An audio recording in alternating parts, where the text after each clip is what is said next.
दहेज का मामला कब से आपने शुरू किया? बाप को अपनी जमीन बेचनी पड़ती है, हाथ में कुरान हो और दूसरे हाथ में संविधान। लोहरदगा ईदगाह मैदान में तहरीक विदारी कॉन्फ्रेंस के आयोजन में एक IPS ऑफिसर पुलिस अधीक्षक हारिस बिन जामा ने क्या कहा मंचों में। इस मंच में अनुमंडल पदाधिकारी अमित कुमार भी मौजूद हैं। आप देख सकते हैं कि हजारों के संख्या में लोग उपस्थित हैं। क्या संदेश दिए और उस संदेश में खास आपको बतला रहे हैं। सबसे पहले तो आप सभी लोगों को सलाम पेश करता हूं। अस्सलाम वालेकुम। वालेकुम अस्सलाम। आज इस मंच पर बैठ के मुझे कितनी खुशी हो रही है, मैं शायद लफ्जों में बयान नहीं कर सकता हूं। आप लोगों ने लोहरदगा की सरजमी पर ऐसे ऐसे मुफ्तियों को, आलिमों को बुलाया है जिन्हें सुनकर हम लोग बड़े हुए हैं। और इस कॉन्फ्रेंस का जो नाम दिया गया है, मैं उस नाम से ही शुरुआत करूंगा। आपने नाम दिया तहरीक बेदारी कॉन्फ्रेंस। कहा गया, इसी माइक से बोला गया कि ये जलसा नहीं है, ये एक तहरीक है। तो एक सवाल उठता है, ये तहरीक किस चीज की है? देखिए, मेरा इल्म इतना नहीं कि मैं उलमाओं के बाद कुछ बोल सकूं, लेकिन मेरे जहन में कुछ 4-5 बातें हैं। मुझे लगता है कि ये तहरीक शायद उसी के आसपास जरूर होगी। सबसे बड़ा जो मुद्दा है जो मैं देख पा रहा हूं, अभी जो मौलाना साहब अनाउंस कर रहे थे, उनको इस बात की इल्म है कि मैं कभी गिरिडीह में भी था, उसके बाद रांची रहा, फिर यहां आया, तो उन्हीं 3 जिलों का मैं एक्सपीरियंस आपको बताऊंगा।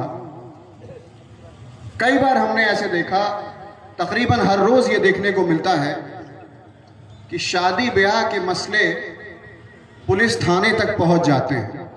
ये किसकी कमी है?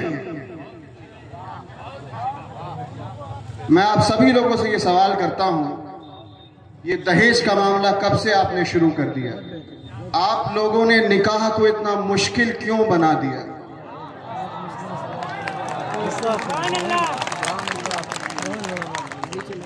अगर कहीं गलती होगी तो माफ कीजिएगा मुझे, लेकिन आज मैं बात करूंगा तो दिल से बात करूंगा।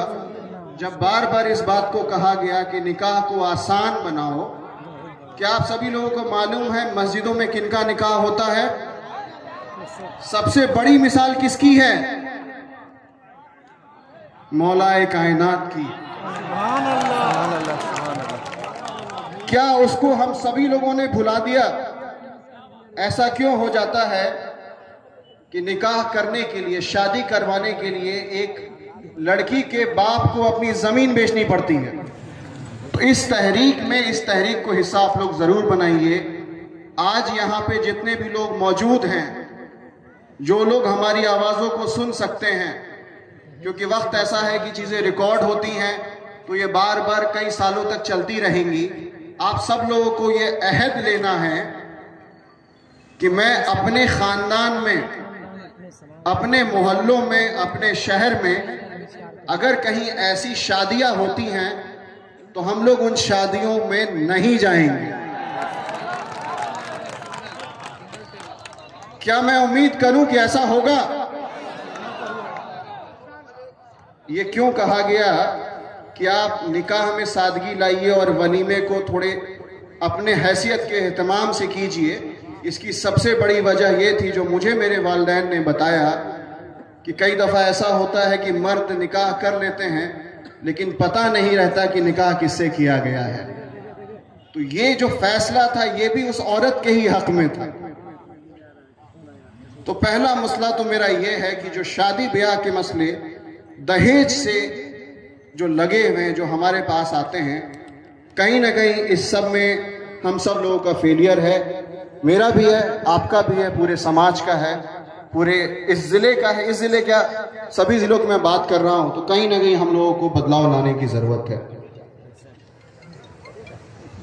शादी से ही जुड़ा एक और अहम मसला है। हम लोग सभी त्योहारों में आप देखेंगे कि डीजे से किया जाता है। ये मजहब में डीजे कब से आ गया? क्या 1400 साल पहले डीजे को किसी ने इन्वेंट कर दिया था? आप सब लोग भूल गए आवाज हजरत बिलाल की, जब वो आजान में सदा लगाते थे उस वक्त किसी माइक को यूज करते थे क्या? तो आप लोग क्यों डीजे पे इतना इस्तेमाल बढ़ा दिया है? हर छोटे बड़े त्योहार में कहीं ना कहीं डीजे लेके आप लोग निकलते हैं। ये सारी बातें आप समझिए, ये मजहब में आपको बताया गया है, लेकिन इसके साथ साथ जो इस मुल्क का आईन है, जो संविधान है, उसमें उसकी जो बेसिक फिलॉसफी है वो यही है, इससे कोई अलग बात नहीं है। तो जो बार बार बड़े बुजुर्गों ने कहा है कि आपके एक हाथ में कुरान हो और दूसरे हाथ में संविधान हो, अगर ऐसा हम सब लोग कर लेते हैं तो यकीन मानिए आज जो आपकी हालत है इससे बहुत बेहतर हालत में आप लोग पहुंच जाएंगे। इसके आगे का एक मसला वो तरबियत का। तरबियत में कमी सब जगह आई है। लोग अपनी जिंदगी में मसरूफ हो गए हैं, वक्त नहीं निकाल पाते हैं, तो बच्चों के हाथ में मोबाइल फोन थमा दिया। सबके घरों का यह मसला है। कोई ऐसा है जिसे घर में 2-4 से ज्यादा मोबाइल फोन नहीं है? हर आदमी के ऊपर एक मोबाइल फोन है, कई बार एक आदमी के ऊपर 2-2 मोबाइल फोन है। क्या आप देख रहे हैं उस मोबाइल फोन से आपके बच्चे क्या कर रहे हैं?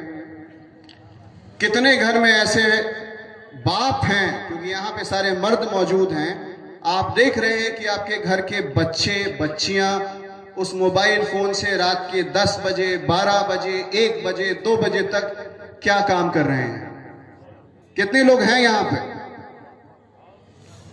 मुझे नहीं पता कितने हैं, लेकिन मैं ये मान के चल रहा हूं, जो मैं देखता हूं अपने आसपास, जो क्राइम हो रहा है, जो हम लोगों तक चलकर आ रहा है, उसकी एक बहुत बड़ी वजह ये मोबाइल फोन भी है। तो ये जो तरबियत हमें दी जाती थी, उसके लिए ना कई बार आप लोगों ने सुना होगा, आपको कोई बहुत बड़े इदारे में जाने की जरूरत नहीं है। जरूरी नहीं है कि आप दारुल उलूम से ही फारिग हो। छोटे मदरसों से पढ़े हुए बच्चे बहुत पहले के, जिनके घर की तरबियत अच्छी होती थी, माँ बाप का प्यार मिलता था, वक्त मिलता था, वही लोग हीरा बन के निकले हैं और इस समाज को नई दिशा और दशा दी है। तो आपको अपने जहन में कभी इस बात को नहीं लाना है कि हम एक झारखंड जैसे स्टेट में एक छोटे से जिले लोहरदगा में रहते हैं। आप यकीन मानिए हर जगह हर समाज से ऐसे ऐसे लोग निकले हैं जिन्होंने इतिहास बनाया है। अगर वो कर सकते तो आप क्यों नहीं कर सकते? मैं एक छोटी सी मिसाल दूंगा, मेरी हैसियत नहीं है। हम लोगों ने अपने समाज को रोल मॉडल्स अच्छे नहीं दिए।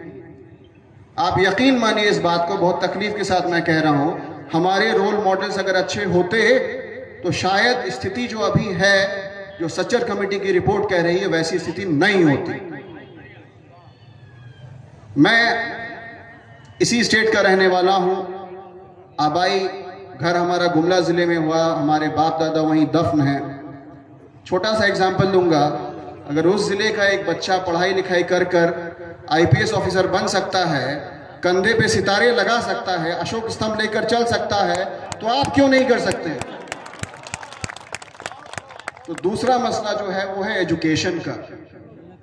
अपने आसपास आपको दीनी तालीम तो देनी ही है, लेकिन उसके साथ साथ जो मॉडर्न एजुकेशन है उस पर बहुत फोकस करना है। जो आप शादी ब्याह में खर्च कर रहे हैं, उसका अगर एक हिस्सा अपने बच्चों की सही तरबियत सही एजुकेशन में लगा देंगे तो जो बदलाव आएगा उसका कोई अंदाजा नहीं लगाया जा सकता। ये 2, 4, 5, 7 बातें मेरे जहन में थी जो मुझे कहनी जरूरी थी। मुझे लगता है कि जो तहरीक यहाँ पे चलाई जा रही है और बेदारी जो करने की कोशिश है, मुझे पूरी उम्मीद नहीं, मुझे यकीन है कि बेदारी जरूर होगी। कम से कम यहाँ पे जो लोग आए हैं, अपने आसपास जब गलत होता हुआ देखेंगे तो आवाज जरूर उठाएंगे। अगर आप आवाज उठाते हैं तो आप यकीन मानिए, यहाँ पे मैं इस मंच से आपसे वादा करता हूँ, जब भी कुछ भी बन पड़ेगा आप हमारे पास आएंगे तो जो भी परमिसिबल है लॉ के हिसाब से आपकी मदद करने को मैं वो मदद जरूर करूंगा। तो ज्यादा वक्त नहीं लेंगे क्योंकि वक्त सबके लिए लिमिटेड ही है। जाते जाते मैं एक शेर जरूर बोलूंगा, मेरे दिल के बहुत अजीज है, कि गुलों पे इसलिए कांटों को तरजीह देते हैं, गुलों पे इसलिए कांटों को तरजीह देते हैं, खिलकर इन्हें मुरझाना नहीं आता। और अज़ल से रच गई है सरबुलंदी अपनी फितरत में, अज़ल से रच गई है सरबुलंदी अपनी फितरत में, हमें हारना आता है, झुक जाना नहीं आता। अस्सलाम वालेकुम।